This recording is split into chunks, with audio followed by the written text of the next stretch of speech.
Olá!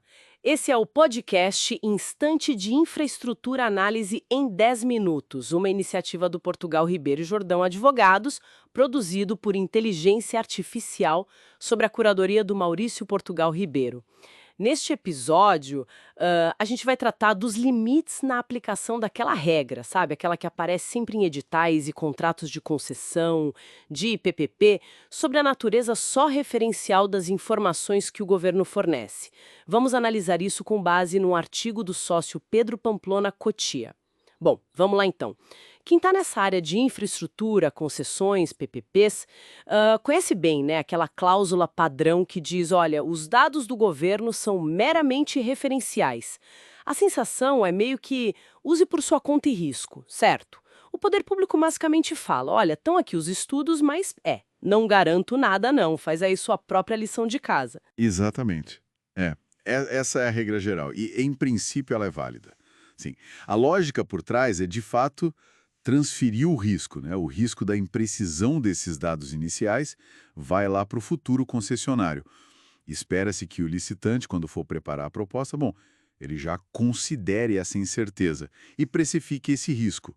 Se a realidade for diferente do que estava nos estudos preliminares, o ônus, a princípio, é do parceiro privado, sem direito automático de pedir mais dinheiro ou prazo, né? O tal do reequilíbrio econômico-financeiro. Parece uma posição, assim, um pouco dura para o licitante, né? Mas pensando na alocação de riscos, até faz sentido. Só que aí que entra o artigo que a gente está vendo. Ele argumenta que essa regra não é assim um cheque em branco. Tem situações em que ela simplesmente não se aplica. E aí eu acho que a coisa fica interessante mesmo. Precisamente. O ponto-chave, sabe, é a viabilidade objetiva de o licitante fazer essa tal lição de casa. Essa regra do caráter referencial, ela parte do pressuposto que qualquer empresa diligente poderia, né, com um esforço razoável, verificar ou até refazer aqueles estudos antes de apresentar a proposta dela. Mas e se isso for impossível? Impossível na prática. Impossível como assim? Dá para dar um exemplo? Claro. Imagina, sei lá, dados geológicos, essenciais para um projeto de túnel, por exemplo, e que só poderiam ser confirmados com perfurações bem profundas. Agora, se essas perfurações são proibidas ou logisticamente inviáveis antes de assinar o contrato, aí nenhum licitante, por mais competente que seja, vai conseguir verificar aquele dado específico. Ah, entendi. Ou então acesso a bases de dados que são restritas, sabe? Ou informações que dependem de uma ação que só o poder público pode fazer.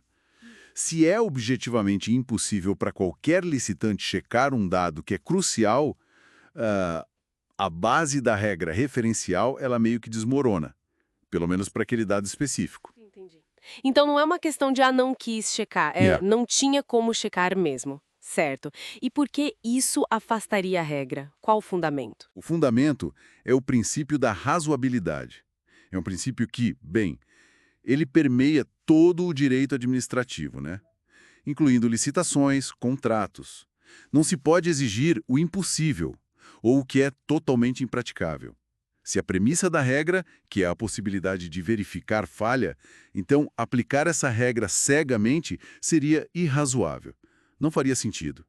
Além disso, olha só, forçaria os licitantes a uma escolha que não é boa, né? Ou eles confiam cegamente nos dados do governo, ou fazem uma aposta no escuro, com dados diferentes, mas sem base técnica nenhuma. E isso, claro, prejudica a competição, a busca pela proposta mais vantajosa. Não é o objetivo. Faz todo sentido. Então, nesses casos de inviabilidade comprovada, né?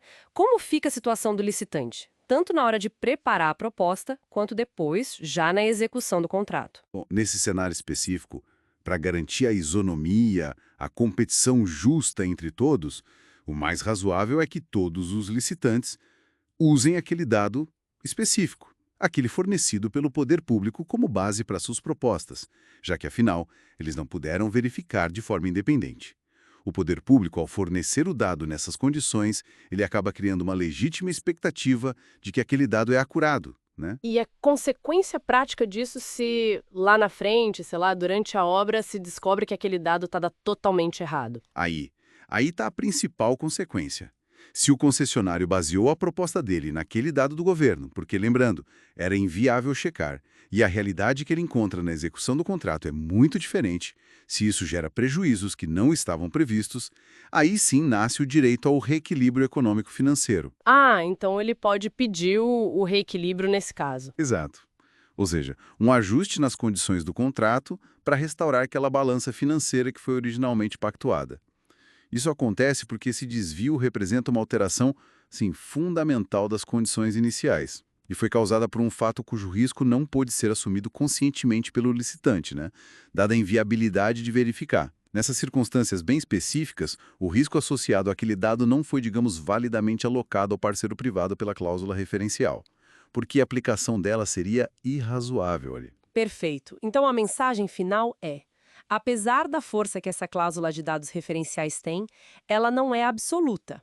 É preciso analisar a viabilidade objetiva de verificação prévia, caso a caso. Mesmo que os editais mais novos não detalhem essa exceção, o princípio da razoabilidade acaba impondo esse limite, né? Exatamente.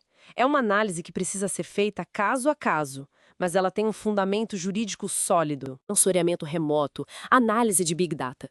Será que esse argumento da inviabilidade objetiva de fazer estudos prévios vai perder força no futuro? Ou será que vão surgir novas complexidades? Fica aí a reflexão. Esse é o podcast Instante de Infraestrutura Análise em 10 Minutos, uma iniciativa do Portugal Ribeiro e Jordão Advogados, produzido por inteligência artificial sob a curadoria de Maurício Portugal Ribeiro. Até a próxima semana.